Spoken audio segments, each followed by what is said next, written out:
the digital identity is not just a passport that you will have on your iPhone in a digital form. It entails just about everything the government would like to know about you. And yesterday in the Dutch media, we saw a perfect example of what it could entail in the near future. We had the CEO of one of the largest Dutch banks say, why don't we start with a personal carbon credit? Oh. A carbon wallet, she called it, actually. Yeah. So right in line with the plans that the World Economic Forum people have for us.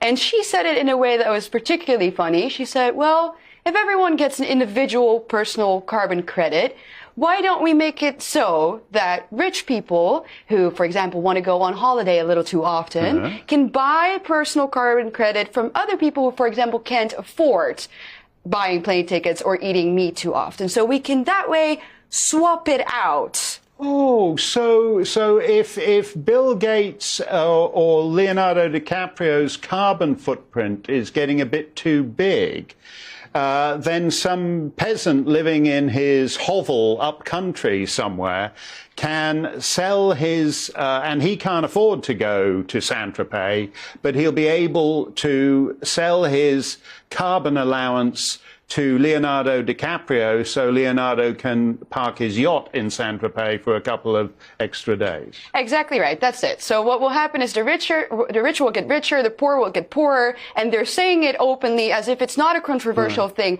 at all. It's neo-feudalism. That's what it is. And they don't mind. You know, it's just, yeah, okay.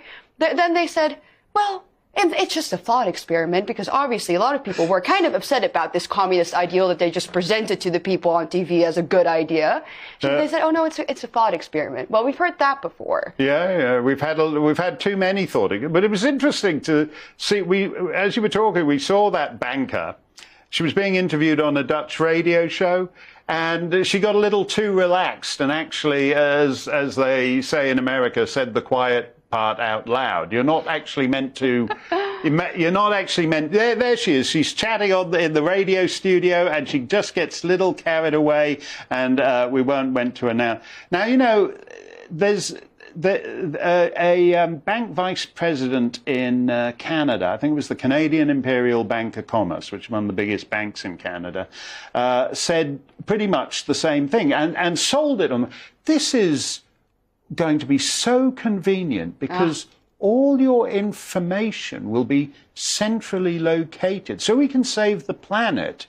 We're just going to keep track of how many miles you do in your car, whether you've taken one too many vacations in the Greek islands, if you're eating too many cheeseburgers. It'll all be centrally located, and that will make it all the more convenient for you. Yeah, and they're being honest, so they're exposing their true agenda, because obviously the best way to get to a modern person's heart is to say that it's convenient for them. So yes, you won't have to carry all your different papers and your passports, but the downside of it is, and I hope that people will start to see this, that the government can shut you down. So you know, if you want to buy a burger, red screen, no mark, not for you. That flight, not for you. Oh, but you can just buy it if you have enough money, right? So they're being very open and honest to what their goal is here. So we should take their words seriously and say, hell no. And instead, this woman going off on radio and saying exactly what she thinks.